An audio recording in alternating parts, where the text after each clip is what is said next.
Hello students and welcome you all in our online learning platform Bechu Pathshala. तो हम लोग अपनी सीरीज को कंटिन्यू करेंगे जो हम लोग previous year question paper series कर रहे हैं। तो जो आंसर की मैं आपको सॉल्व करा रहा हूँ वो हम आगे सॉल्व करेंगे और देखेंगे कुछ क्वेश्चंस रिपीटेड होंगे, यानी वही क्वेश्चंस मैं आपको करा चुका हूँ लेकिन मैं फिर से कराऊंगा, तो उतना मैं उसको एक्सप्लेन नहीं करूंगा। उससे पहले मैं आपको बता देना चाहता हूँ, अगर आप हमारे ऑनलाइन कोर्सेज में एडमिशन लेना चाहते हैं तो आप इस नंबर पे व्हाट्सअप कर सकते हैं या कॉल कर सकते हैं। ये नंबर आपको डिस्क्रिप्शन में भी मिल जाएगा। हमारे यहाँ जो क्लासेस हैं बेचू पाठशाला ऐप के माध्यम से चलती हैं, तो आप इस नंबर पे कॉल या व्हाट्सएप करके अपना एडमिशन जो है वो कंफर्म कर सकते हैं। नेक्स्ट चलिए हम लोग अपने सीरीज की ओर कंटिन्यू करते हैं और देखते हैं कुछ अच्छे क्वेश्चंस को। तो इससे पहले वाला जो वीडियो था उसमें एक्चुअली मैंने कुछ क्वेश्चंस पूछे थे, तो कुछ लोगों के कमेंट आए हैं, बढ़िया कमेंट आए हैं, तो मैं उनका नाम लेना चाहूँगा। तो आप लोगों ने कमेंट किए हैं जिसमें से अच्छे कमेंट्स और अच्छे आंसर्स मैं कह सकता हूँ आए हैं। जानवी आनंद के आए हैं, उन्होंने अच्छे आंसर्स किए हैं। सौम्या पाटिल और उसके बाद रितेश पाठक और मानसुई पांडे, और उसके बाद बहुत सारे बच्चों ने किए हैं कमेंट और काफी अच्छे कमेंट्स आए हैं। उसमें सुरभि स्वराज, इन्होंने भी बहुत ही अच्छा आंसर दिया है। और उसके बाद अंजू पाटिल पूछ रही है सर इसका पीडीएफ कहाँ मिलेगा।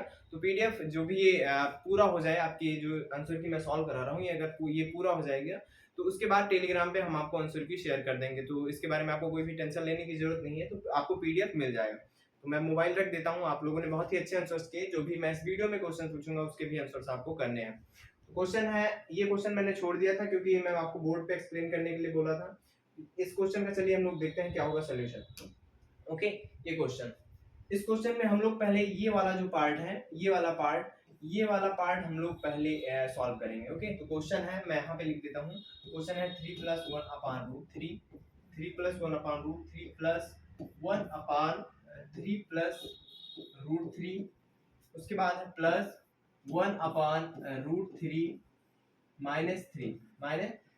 यहाँ पे देखिए जनरली क्या क्रोनोलॉजी बनानी है। यहाँ आप देख रहे हैं 3 + रूट 3 है, तो यहाँ में 3 रूट माइनस 3 करना है ताकि जो हमारा फार्मूला है a square minus B square का बन जाए। तो यहाँ पे हम क्या करेंगे, यहाँ पे हम कर सकते हैं माइनस से, यहाँ माइनस से हम लोग क्या कर सकते हैं, इसमें पूरे में क्या कर सकते हैं, यहाँ पे हम गुणा कर सकते हैं अंदर। तो ये क्या बन जाएगा, तो ये जनरली बन जाएगा। हमें अभी इसको इग्नोर करना है। ओके, इस पार्ट को हम लोग सॉल्व करेंगे पहले।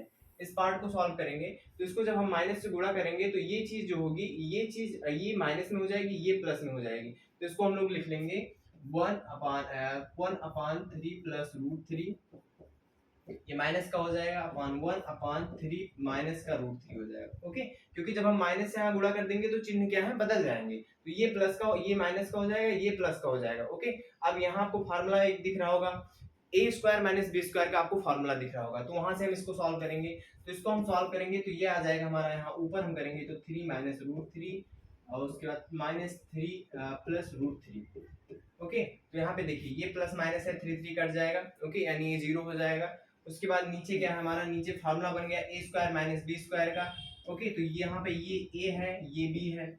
a स्क्वायर यानी 3 का स्क्वायर कर देंगे तो कितना आएगा, 9 आएगा। माइनस बी स्क्वायर यानी रूट 3 का जब हम लोग स्क्वायर करेंगे, रूट 3 का स्क्वायर होता है 3। ओके, तो ये माइनस का 3 हो जाएगा। तो इसको जब हम पूरा सॉल्व करेंगे तो ये आ जाएगा 2√3 माइनस का 2√3 अपान 9 में से 3 जाएंगे 6 आ जाएंगे। तो 2 को हम जब यहाँ काट देंगे तो ये आ जाएगा, और भी हम इसे काटना चाहें तो ये जब हम काट देंगे तो ये आ जाएगा 1/√3, 1/√3 भी माइनस का। ओके, ये इतने का सोल्यूशन आया है अभी। ओके, तो इतने का सोल्यूशन आपको पता चला कितना आ गया, -1/√3। अभी देखते हैं हम लोग, अभी हमारे पास आगे वाला जो बचा हुआ है 1/√3, 1/√3 बचा हुआ है। इसका हमें हमारे पास सॉल्यूशन आ गया 1/√3। ओके, 1/√3 इसका सॉल्यूशन आ गया।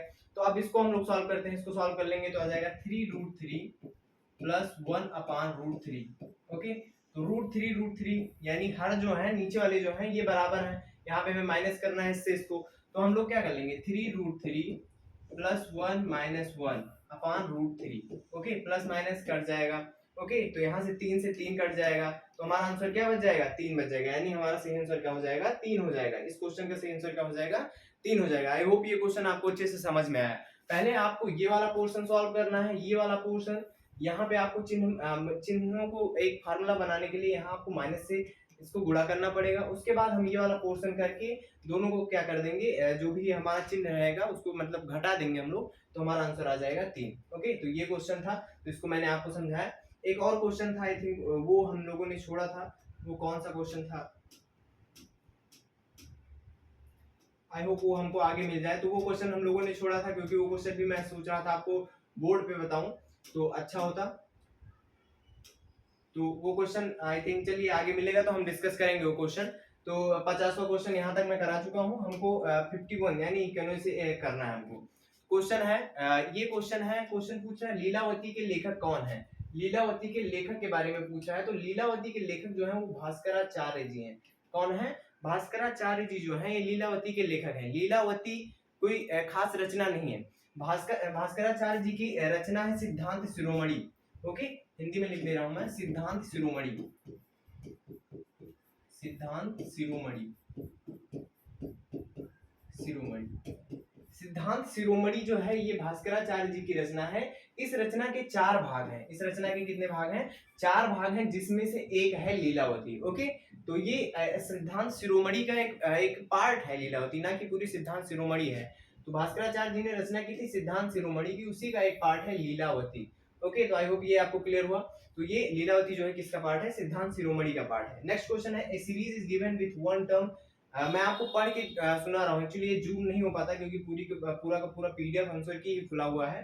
तो फिर भी आप क्वेश्चंस को समझने की कोशिश करें, या तो आप इसके बाद जो मैं पीडीएफ डाल दूंगा टेलीग्राम में, उस पीडीएफ से आप पूरा जो है पूरा पेपर आप सॉल्व करके रखिएगा। ओके, तो ये क्वेश्चन देखते हैं हम लोग। इसमें ये रीजनिंग का क्वेश्चन है। तो ए डी आई पी और पूछा गया नेक्स्ट क्या होगा, अगला क्या होगा। ओके, तो चलिए देखते हैं। ए का जो है, ए का 1 होता है। क्या होता है? ए। डी का क्या होता है? 4 होता है। डी का कितना होता है? ए बी सी डी आप लोग गिनेंगे तो 4 होता है। आई का क्या हो जाएगा? आई का क्या हो जाएगा? आई का आई थिंक 9 हो जाएगा। आई का कितना हो जाएगा? 9 हो जाएगा। टी का हम लोग जब काउंट करेंगे तो M N O P, M N O P आप यहां से मैंने आपको बताया था अर्धांत से काउंट करने के लिए। तो ये है 14 15 16 अगर आप काउंट करना चाहें तो, नहीं तो ये चीजें आपको याद होनी चाहिए। ओके, तो चलिए देखते हैं क्या क्रोनोलॉजी यहाँ पे इसने बना रखी है, क्या क्रोनोलॉजी है। तो यहाँ पे इसने 3 प्लस किया है। ओके, यहाँ पे इसने कितना प्लस किया है? यहाँ पे इसने 5 प्लस किया है। उसके बाद इसने 7 प्लस किया है, यानी 2-2 छोड़ करके प्लस कर रहा है। पहले यहाँ पे 3 प्लस किया, फिर 5 किया है, फिर 7 किया, यानी 2-2 छोड़ करके कर रहा है प्लस। तो यहाँ भी 2 छोड़ करके करना है, यानी हम लोगों को 9 प्लस करना है। तो 16 में जब हम लोग 9 प्लस कर देंगे तो हमारा आंसर कितना आ जाएगा? 25। 25 किसका हो जाएगा? Numeric number 25। अल्फाबेट में कौन से नंबर पे 25? तो y जो है ये 25वें नंबर पे आता है हमारे इंग्लिश अल्फाबेट में। आई होप ये क्वेश्चन आपको क्लियर हुआ होगा। बहुत ही अच्छा क्वेश्चन था और ऐसे क्वेश्चन पूछे जाते हैं और बहुत ही अच्छे, बहुत ही इजी क्वेश्चंस होते हैं। The process of child birth is known as, the process यानी जो बच्चे के जन्म की प्रक्रिया होती है उसको हम लोग क्या बोलते हैं? ओके, उसको हम लोग बोलते हैं पार्ट्यूएशन। ओके, तो ये आपका आंसर हो जाएगा। इसके बारे में आपको ज्यादा जानने की जरूरत नहीं है, ये आपके एग्जाम के पॉइंट ऑफ व्यू से इंपॉर्टेंट है बट उतना इंपॉर्टेंट नहीं कि हम लोग इसे एक्सप्लेन करके पढ़ें। नेक्स्ट है Vinoba Bhave started his individual सत्याग्रह इन 1940। तो विनोबा भावे जी, एक्चुअली क्या हुआ था, गांधी जी ने पहले जो मास मूवमेंट्स हो रहे थे तो उन्होंने सोचा कि हम लोग एक इंडिविजुअल सत्याग्रह स्टार्ट करते हैं, यानी हर इंसान अपने लेवल पे सत्याग्रह करेगा। क्योंकि पहले क्या था, लोगों को बोलने नहीं दिया जाता था, उनके राइट टू स्पीच का हनन किया जाता था। तो ये जनरली किसके लिए स्टार्ट हुआ था व्यक्तिगत सत्याग्रह? To affirm the right of speech, यानी राइट ऑफ स्पीच जो भी बोलने के जो अधिकार है उसको अफर्म करने के लिए, उसको बनाए रखने के लिए किया गया था। तो इसमें गांधी जी ने जो पहले सत्याग्रही थे उनको चुना था। कौन थे पहले सत्याग्रही? थे विनोबा भावे। 1940 से 41 तक ये आंदोलन चले थे। तो पहले थे विनोबा भावे, जिन्होंने कहां से स्टार्ट किया था? तो पावनार, एक महाराष्ट्र का जिला है, वहां से स्टार्ट किया था इन्होंने। व्यक्तिगत जो भी इंडिविजुअल सत्याग्रह है उसको स्टार्ट किया था। और अगर यहीं पे पहला पूछेगा तो पहला आपने पढ़ा भी, विनोबा भावे। ओके, विनोबा भावे हैं। दूसरे अगर पूछेगा तो दूसरे सत्याग्रही, इंडिविजुअल सत्याग्रही नेहरू जी हैं। कौन है? हमारे चाचा जी नेहरू जी, जिनको हम लोग चाचा जी भी बोलते हैं। तो पहले विनोबा, दूसरे नेहरू जी हैं। तो ये किसके लिए किया गया था? To affirm the right of speech, यानी बोलने का जो हमारा अधिकार है उसको अफर्म करने के लिए किया गया था। नेक्स्ट क्वेश्चन देखते हैं। First non English movie which received Oscar award in February 2020 is from, कौन से देश से है? पूछ रहा है जो 2020 में। एक्चुअली ये करंट का क्वेश्चन है, करंट अफेयर का। तो इस साल भी आप जो ऑस्कर अवार्ड्स हैं उनको याद कर लीजिएगा, यहाँ से ही पूछा जाता है। तो जनरली ये जो मूवी थी दक्षिण कोरिया की थी, मूवी का नाम था पैरासाइट। मूवी का नाम था पैरासाइट। मूवी का नाम था पैरासाइट। आई होप आप में से बहुत लोगों ने पैरासाइट मूवी देखी भी होगी। तो इसी को ऑस्कर अवार्ड मिला था। ऑस्कर अवार्ड फिल्म इंडस्ट्री का सबसे बड़ा वर्ल्ड में अवार्ड माना जाता है। तो पैरासाइट में जनरली कहानी क्या है, दो फैमिलीज की कहानी है। एक बहुत ही अमीर फैमिली होती है और एक बहुत ही गरीब फैमिली होती है। तो ये लोग पूरा का पूरा यहाँ पे जाते हैं, यही सारी कहानी है। कहानी में उतना दम नहीं है, बट जिस हिसाब से उसको डिस्क्राइब किया गया है मूवी आप देखेंगे तो वो चीज बहुत ही अच्छी है, इसीलिए इसे ऑस्कर मिला है। तो कहानी में भी मैं कह सकता हूँ दम है, वह उतनी खास नहीं है बट कहानी अच्छी है और उसको जिस तरीके से डिस्क्राइब किया गया है वो बहुत ही अच्छा है। इसीलिए पैरासाइट को, क्या साउथ कोरिया की मूवी है, उसको मिला है ऑस्कर अवार्ड 2020 का। तो आई होप 2021 का आपसे ऑस्कर अवार्ड पूछे, ना कि 2020 का आपसे पूछेगा। एंड ये भी करंट अफेयर का ही क्वेश्चन था, तो देख लीजिए नेक्स्ट ईयर कितने करंट अफेयर्स के क्वेश्चन आए थे। ओके, तो करंट अफेयर बहुत ही इजी पूछता है, आप लोग इजीली अंडरस्टैंड कर सकते हैं। तो करंट अफेयर का वेटेज जैसे रहता है, इससे पहले वाले अगर एग्जाम में देखेंगे तो करंट अफेयर बहुत ही कम पूछे गए थे, अभी वाले एग्जाम में करंट अफेयर बहुत ज्यादा पूछे गए। तो इसमें पूछा गया था फेडरेशन, इंटरनेशनल हॉकी फेडरेशन, ये जनरली इसके बारे में हम जानते हैं, ये हमारे लिए उतना इंपॉर्टेंट नहीं है, क्योंकि अभी जो करंट में होगा वो हमारे लिए इंपॉर्टेंट होगी, वो टीम होगी। ओके, क्योंकि ओलंपिक्स भी अभी चल रहे हैं। तो ये जो है इसकी स्थापना 7 जनवरी 1924 को हुई थी, इसकी स्थापना। इसका जो मुख्यालय की बात करेंगे तो लुसोन एक जगह है स्विट्जरलैंड में, वहां पे इसका मुख्यालय है। तो आई होप ये आपको क्लियर हुआ होगा। ये आपके लिए इंपॉर्टेंट है, ये ऑर्गेनाइजेशन इंपॉर्टेंट है, ना कि आपके लिए ये इंपॉर्टेंट है, क्योंकि ये करंट अफेयर से रिलेटेड है, ये चीजें बदलती रहती हैं। नेक्स्ट क्वेश्चन हम लोग देखते हैं, Which of the following vitamin is water soluble? ये क्वेश्चन मैंने आपको एक्सप्लेन किया है, आई थिंक फर्स्ट या सेकंड या थर्ड वीडियो में आपको अच्छे से एक्सप्लेन किया है। तो इस वीडियो के बाद आपको सारे वीडियोस, पूरी प्लेलिस्ट जो आपकी बनी हुई बेचू पाठशाला पीपीआई की वो आपको देखना है। और सुपर 40 के जितने भी स्टूडेंट हैं उनके लिए स्पेशली ये चीज देखनी है। आपको मैंने जितने भी क्वेश्चंस कराए हैं आपको अच्छे से उसको एक्सप्लेन करके पढ़ना है, क्योंकि इसके बाद हो सकता है आपकी गूगल मीट पे मीटिंग हो सकती है इस पर्टिकुलर पेपर के लिए। ओके, तो सुपर 40 वाले स्पेशली इसको पढ़ के रखिएगा, जो भी सुपर 40 के बैच में है, और भी आप सभी लोग पढ़ के रखिएगा इसको। प्रीवियस ईयर क्वेश्चन पेपर बहुत ही ज्यादा इंपॉर्टेंट होते हैं। तो ये क्वेश्चन देखते हैं, क्वेश्चन मैंने अच्छे से कराया हुआ है, आपको मैंने बताया था कि जो भी है इसमें का सही आंसर जो है विटामिन जल में घुलनशील, तो वो विटामिन सी है। तो मैंने आपको क्या बताया था, जो भी फैट सॉल्युबल है, फैट सॉल्युबल मतलब वसा में घुलनशील जितने भी हैं, उनकी ट्रिक आपको याद करने का बताया था मैंने, कीड़ा। आप ये वर्ड याद कर लीजिए, कीड़ा, कीड़ा वर्ड याद कर लीजिए, यानी KEDA, ये जो है फैट सॉल्युबल यानी वसा में घुलनशील है। बाकी जो भी है वाटर सॉल्युबल जो बच गए, यानी बी और सी क्या है, ये जो है वाटर सॉल्युबल है। तो ये आपको याद करने की जरूरत है। तो इस ट्रिक से आई थिंक ये कॉन्सेप्ट आपको पूरा क्लियर हो गया होगा। और विटामिन सी के बारे में हम लोग जानेंगे, तो ये जनरली इसका रासायनिक नाम, केमिकल नेम एस्कर्बिक एसिड होता है, इसकी कमी से स्कर्वी रोग हो जाता है। जितने भी खट्टे पदार्थ हैं वहां से आपको अच्छे से विटामिन सी मिलती है। ओके, तो खट्टे पदार्थ आप खाएंगे तो आपको विटामिन सी बहुत ही अच्छे से मिलेगी। ये क्वेश्चन आई होप आपको क्लियर हुआ होगा। और फैट सॉल्युबल, वाटर सॉल्युबल, ये भी आपको क्लियर हुआ होगा।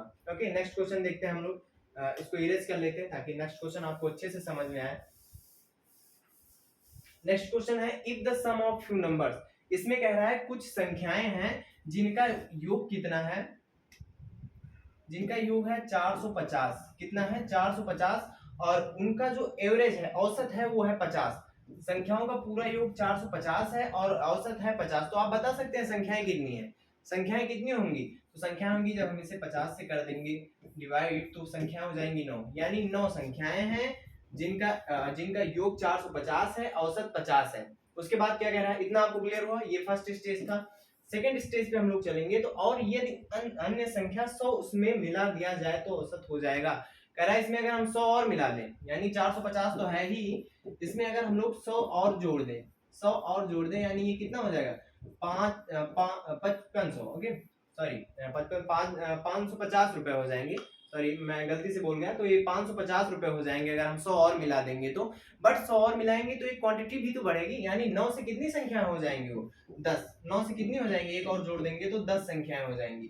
तो अब संख्याएं 10 हैं, उनका टोटल योग 550 है, तो आप लोग एवरेज आराम से निकाल सकते हो, क्योंकि टोटल योग यानी 550 बटा संख्याओं की संख्या यानी 10, तो इसको करेंगे तो हमारा आंसर कितना आ जाएगा 55, यानी 55 हमारा आंसर आ जाएगा। आई होप आपको क्लियर हुआ। पहले हम लोगों ने निकाला कि संख्याएं कितनी है इस फर्स्ट स्टेज में, तो 9 संख्याएं थी। उसके बाद एक और संख्या जुड़ी तो 10 हो गई, एक और जुड़ी थी कितनी हो गई 10 हो गई, और एक और जुड़ी उसका मान कितना था 100 था, तो वो पूरा जो भी है 550 हो गया।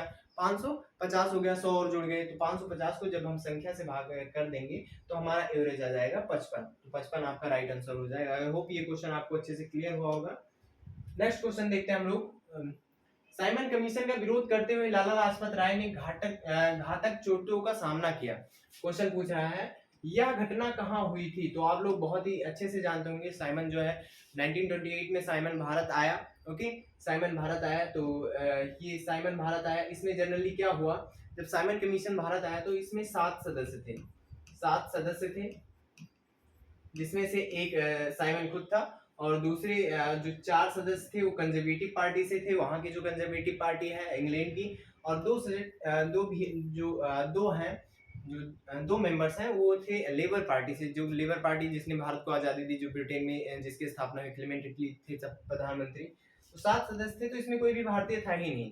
बाकी साइमन कमीशन ने काम काफी अच्छे किए हैं। जो 1919 का एक्ट था उसको ये रिव्यू करने आया था उसके, और इसने काफी अच्छे अच्छे सुझाव भी दिए, बट इसमें दिक्कत क्या थी, कोई भी भारतीय सदस्य नहीं था, तो इसका विरोध होना स्टार्ट हो गया और लोग नारा लगाने लगे, Simon go back, Simon go back का नारा लगाने लगे। और इसी बीच लाहौर में ये लाला लाजपत राय जी एक ऐसी ही जो भी सभा कह लें जो अपोज कर रही थी साइमन कमीशन को, उसका ये इसको लीड कर रहे थे। और उसी समय क्या नाम था उस स्पीकर का? एसपी स्कॉट नाम था। क्या नाम था आप लोग याद रखना, एसपी स्कॉट नाम था उसका।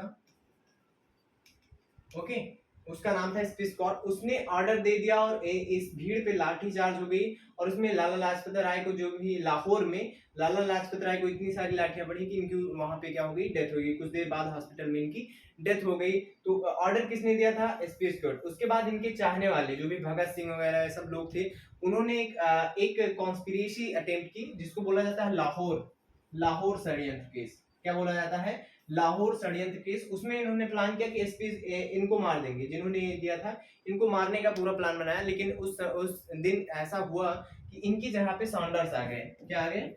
सॉन्डर्स आ गए, सॉन्डर्स आ गए। और इवन इन लोगों ने पहचान भी लिया था कि सॉन्डर्स ही हैं, बट इन लोगों के माइंड में उस समय आया कि है तो अंग्रेज ही, तो उन्होंने इनके जगह पे किसको मार दिया? सॉन्डर्स को मार दिया था। तो ये था लाहौर षड्यंत्र केस, जिसमें 4 लोगों को आई थिंक फांसी भी हुई थी। तो ये था, उसमें सैंडर्स को गोली मारी गई थी इनके जगह पे। प्लान इनका था लेकिन मारी गोली इनको गई थी। तो साइमन पहले आया, लाला लाजपत राय ने विरोध किया, लाठीचार्ज हुई, इनकी डेथ हो गई। किसने ऑर्डर दिया था? बिस्कुट ने दिया था। इनके जगह पे किसको मारा गया? सॉन्डर्स को मारा गया। किस में मारा गया? तो लाहौर षड्यंत्र केस में मारा गया, जिसमें भगत सिंह जैसे ये लोग शामिल थे। नेक्स्ट क्वेश्चन हम लोग देखते हैं। आई होप ये क्वेश्चन आपको अच्छे से क्लियर हुआ होगा। नेक्स्ट क्वेश्चन देखते हैं। ये क्वेश्चन है आपका x। ओके, क्वेश्चन है आपका x is equal to Y की पावर a। ओके, देखिए अब ये क्वेश्चन यहीं से सॉल्व हो जाएगा, आपको ज्यादा इधर जाने की जरूरत नहीं है। तो यहाँ पे हम लोग मान पुट करते चलेंगे। y का मान क्या है? z की पावर b। ओके, तो यहाँ पे हम लोग y का मान रख देंगे z की पावर b। y की जहाँ पे हम लोग रख रहे हैं z की पावर b की पावर a, ये चीज यहाँ पर है। अब z का मान क्या दे रखा है? x की पावर c। तो यहाँ पे हम z की जहाँ पे क्या रख देंगे? z के जहाँ पे हम लोग रख देंगे x की पावर c की पावर b की पावर a। ओके, तो ये जानते हैं आप, ये तीनों क्या हो जाते हैं? मल्टीप्लाई हो जाते हैं। तो ये हो जाएगा x a b c, और पूछ रहा है a b c का मान क्या होगा। तो x बराबर कितना आ गया हमारा? x की power a b c, x की पावर a b c। तो यहाँ पे कोई चीज नहीं रहे तो हम क्या मान लेते हैं? घात 1 मान लेते हैं। तो यहाँ भी घात बराबर है, यहाँ भी घात बराबर है, तो ये चीज जो है बराबर हो जाएंगे। तो ये हो जाएगा ए बी सी बराबर 1। तो हमारा सही आंसर क्या आ जाएगा? हमारा सही आंसर आ जाएगा 1। देखिए कैसे हुआ। पहला वाला समीकरण आप लोगों ने उठा लिया, यहाँ पे आपने y का मान रखा, ये y का मान है, इसको आपने रख दिया। उसके बाद आपने z का मान रख दिया, ये x की पावर c। ओके, तो इन तीनों का क्या हुआ? मल्टीप्लाई हो गया, गुणा हो गया, तो वो आ गया x की पावर a b c। तो ये चीज आ गया, तो x बराबर x की पावर a b c आ गया। तो जहां कोई भी पावर ना रहे हम लोग एक मान लेते हैं। तो a b c बराबर कितना आ गया? 1 आ गया। आई थिंक ये क्वेश्चन भी आपको क्लियर हुआ अच्छे से। नेक्स्ट क्वेश्चन की ओर हम लोग देखते हैं। नेक्स्ट क्वेश्चन है, कौन सा देश दक्षिण एशिया में नहीं आता है? दक्षिण एशिया यानी सार्क के बारे में पूछ रहा है, दक्षेश के बारे में पूछ रहा है। तो अगर आपने दक्षेश के बारे में अच्छे से पढ़ा हो, मैंने एक वीडियो में आपको अच्छे से एक्सप्लेन करके बताया था, सारी कंट्रीज दिखाई थी। 8 देश हैं दक्षेश की, और इसकी स्थापना कब हुई थी? तो 8 दिसंबर 1985 को इसकी स्थापना हुई थी। कहाँ पे हुई थी? ढाका में हुई थी। ढाका कहाँ पे है? बांग्लादेश में है। लेकिन अगर पूछेगा आपको मुख्यालय की पूछेगा तो कहाँ पे है, काठमांडू में इसका मुख्यालय है। ओके, नेपाल का काठमांडू शहर है, वहां पे इसका मुख्यालय है। ओके, ढाका में स्थापना, मुख्यालय काठमांडू। 8 कंट्रीज हैं। अब 8 कंट्रीज आपको याद करनी है, मैंने आपको अच्छे से बताई थी वो 8 कंट्रीज और इसका क्या काम है। द चेस, ये मैंने एक किसी वीडियो में इसी पीआईक्यू सीरीज के बताया था अच्छे से, तो आपको सारी वीडियोस फॉलो करने की जरूरत है, तभी आपको ये सीरीज समझ में आएगी। ये क्वेश्चन मैं रिपीट कर रहा हूँ क्योंकि मैं एक क्रोनोलॉजी के साथ आंसर की को सॉल्व करा रहा हूँ। तो ये क्वेश्चन, इसका सही आंसर हो जाएगा कौन सा, द चेस में नहीं आता, तो म्यांमार जो है ये द चेस में नहीं आता है। म्यांमार द चेस में ना आकर के ये किस संगठन में आता है, तो आसियान एक संगठन है, आसियान संगठन में आता है। ओके, आसियान संगठन में आता है। मैं आपको अगर मैप दिखा दूं,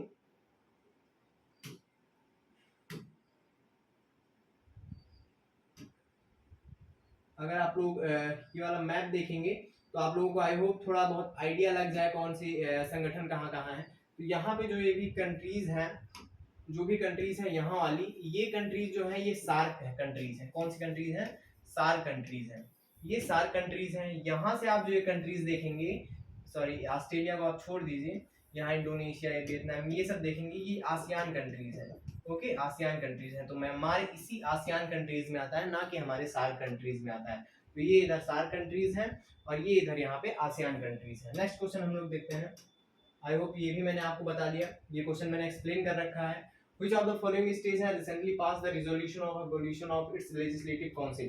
तो अभी हमारे देश में कितने स्टेट्स में है, 7 स्टेट में हमारे देश में विधान परिषद जो है वो 7 स्टेट में है। विधान परिषद किस आर्टिकल में आती है, तो आर्टिकल 169 में आती है विधान परिषद। कार्यकाल कितना होता है, 6 वर्षों का होता है विधान परिषद का कार्यकाल। ओके, हर 2 वर्ष पे जो भी इसके मेंबर्स होते हैं 2/3 आई थिंक वो क्या कर लेते हैं, वो अवकाश ले लेते हैं और नए मेंबर नॉमिनेट हो जाते हैं, इसलिए जल्दी से रद्द नहीं होते हैं, अस्थायी है। तो ये कब बनती है, कब फॉर्मेशन होता है, जो लेजिस्लेटिव असेंबली है आपकी, लेजिस्लेटिव असेंबली का जब 2/3 लोग क्या कहेंगे, जो लेजिस्लेटिव असेंबली के 2/3 अगर लोग बिल पास कर देंगे लेजिस्लेटिव काउंसिल बनने के लिए, तो ये क्या हो जाएगा, आपकी लेजिस्लेटिव असेंबली काउंसिल का फॉर्मेशन होगा, लेजिस्लेटिव काउंसिल का फॉर्मेशन होगा। लेकिन आपसे देखिए क्वेश्चन क्या पूछा जा सकता है, ये किस आर्टिकल में आता है, तो आर्टिकल आपको याद रखना है 169 लेजिस्लेटिव असेंबली आती है। प्रेजेंट में भारत के 7 स्टेट्स में है, लेकिन आंध्रा ने उसको अबॉलिश करने का जो है पास किया है रेजोल्यूशन। तो अगर यहाँ से वो हो गया तो कितने बच जाएंगे, 6 बच जाएंगे। ओके, तो ये चीज है लेजिस्लेटिव असेंबली। तो आंध्र प्रदेश हो गया, आंध्र प्रदेश के बारे में मैंने आपको बताया था। ओके, आंध्र प्रदेश के बारे में मैंने आपको बताया था, इसकी 3 राजधानियां हैं, तीनों राजधानियों के बारे में मैंने आपको अच्छे से बताया था कौन कौन सी है। भाषीय आधार पर गठित होने वाला आंध्र प्रदेश भारत का पहला राज्य है। ओके, तो ये सारी आंध्र प्रदेश के बारे में है। अगर आप पीआईक्यू सीरीज को फॉलो कर रहे हैं तो ये चीजें आपको एग्जैक्टली पता होंगी। ये आकृति भरनी है, तो ये इजीली, बहुत ही इजी क्वेश्चंस होते हैं ये, इसको आप इजीली भर सकते हो। तो ये आकृति आपको जहां भी मिल जाए आप टिक कर सकते हैं। तो कौन सा ऑप्शन हमारा सही हो जाएगा, डी ऑप्शन सही हो जाएगा। कौन सा सही हो जाएगा, डी ऑप्शन सही हो जाएगा। ओके, तो यहाँ पे आपको देखिए क्वेश्चन तो बहुत ही इजी दिया है, क्वेश्चन बहुत ही इजी है, लेकिन आपको आंसर्स में यहाँ पे भिड़ा दिया है। देखिए कैसे आप लोग जनरली जो भी है ये ऑप्शन डी, तो यहाँ पे आप डी देख रहे हैं, तो आप कंप्यूटर में तुरंत डी क्लिक करेंगे। अगर आप ऑनलाइन पेपर दे रहे हैं तो डी क्लिक कर देंगे, लेकिन नीचे आपको ध्यान देने की जरूरत है। नीचे ऑप्शंस में दे रखा है, पहले प्लेस पे डी दे रखा है, ऐसे करके दे रखा है। ओके, ये नहीं है ऑप्शंस आपके, आई थिंक आपके नीचे वाले ऑप्शंस हैं, जो भी आंसर्स है यहाँ पे पूरा दिख नहीं रहा है। तो ये सारी चीजें अच्छे से आप चेक कर लीजिएगा, और इसका सही आंसर ये आकृति होगी। ये आकृति जहां भी आपको जिस ऑप्शन में दिखेगी आपको वहां पर लगा करके आना है। ओके, ये देखिए ऐसे दे रखा था। ओके, तो वो चीज नहीं है जो आप देख रहे हैं, जो एक्चुअल में वो आपको दिखाना चाहता है वो चीज नहीं होती है, लेकिन आपको वो देखना होता है, बारीकियों को पकड़ना होता है। नेक्स्ट है the Indian women's gold medal in wrestling in Warsaw. Okay, तो वारसा एक जगह है, वहां पे कुश्ती में स्वर्ण पदक किस महिला ने जीता था। तो ये जनरली करंट का क्वेश्चन था, आई होप रिपीट ना हो, लेकिन फिर भी हम लोग जान लेते हैं। विनेश फोगाट थी वो। तो ये लोग एक ही फैमिली के हैं, अगर आपने दंगल मूवी देखी होगी तो गीता फोगाट ये सब जनरली एक ही फैमिली से बिलोंग करते हैं। ओके, तो विनेश फोगाट थी ये। नेक्स्ट क्वेश्चन देखते हैं हम लोग। हाँ, लेकिन आपको याद रखने की क्या जरूरत है, विनेश फोगाट का संबंध किससे है, तो कुश्ती से है विनेश फोगाट का संबंध। यहाँ से आप ये क्वेश्चन याद रख सकते हैं, ये आपसे पूछा भी जा सकता है। नेक्स्ट है द टाइटल सरदार और टू वल्लभ भाई पटेल वाज गिवन। देखिए ये क्वेश्चन काफी अच्छा क्वेश्चन है। तो यहाँ पे ऑप्शंस के हिसाब से आप जाएंगे। देखिए कैसे, अगर यहाँ पे दिया रहेगा ऑप्शंस में बारदोली की महिलाएं, तो बारदोली की महिलाएं दिया रहेगा तो आप पहली प्रायोरिटी बारदोली की महिलाओं को देंगे। किसको देंगे? बारदोली की महिलाओं को देंगे अगर ऑप्शन में है तो। लेकिन यहाँ ऑप्शन में था ही नहीं तो हम लोग खुद से तो ऑप्शन ऐड नहीं करेंगे, तो यहाँ पे हम प्रायोरिटी किसको देंगे? महात्मा गांधी जी को। यानी महात्मा गांधी जी ने वल्लभ भाई पटेल को सरदार की उपाधि दी थी। तो ये ऑप्शंस के हिसाब से है।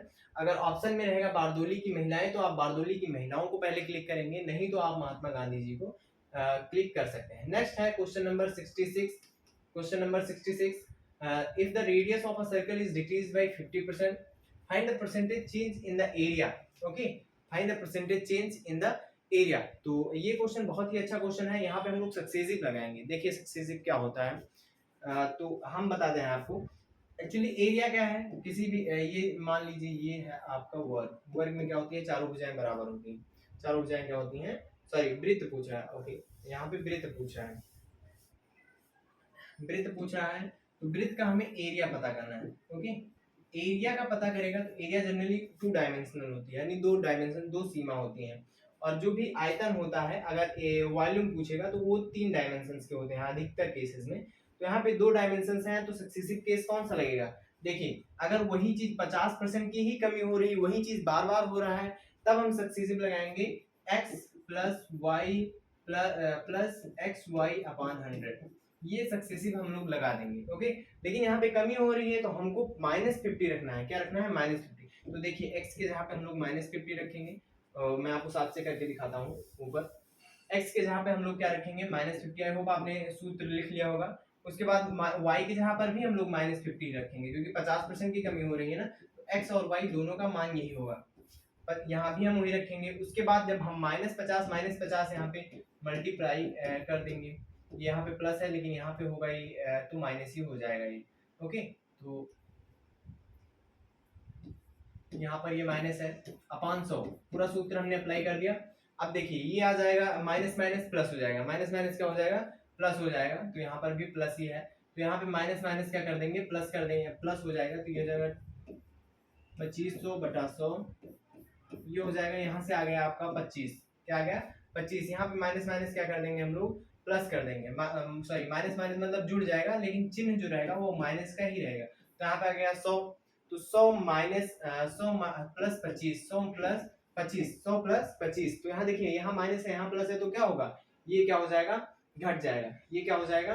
घट जाएगा। यानी 100 में से जब 25 जाएगा तो कितना आ जाएगा आपका? माइनस का 75 आ जाएगा। तो 75% जो भी है एरिया में डिक्रीज आएगा। तो आपका आंसर फोर्थ जो होगा वो सही ऑप्शन हो जाएगा। नेक्स्ट देखते हैं हम लोग। नेक्स्ट क्वेश्चन है द बीजक कंटिन्यूज हुज टीचिंग्स। बीजक जो है किसकी शिक्षाएं निहित हैं? बीजक में किसकी शिक्षाएं निहित है? तो आप सबको पता होगा, बीजक जो है ये कबीर की शिक्षाओं का संकलन है। ओके, किसकी शिक्षाओं का संकलन है?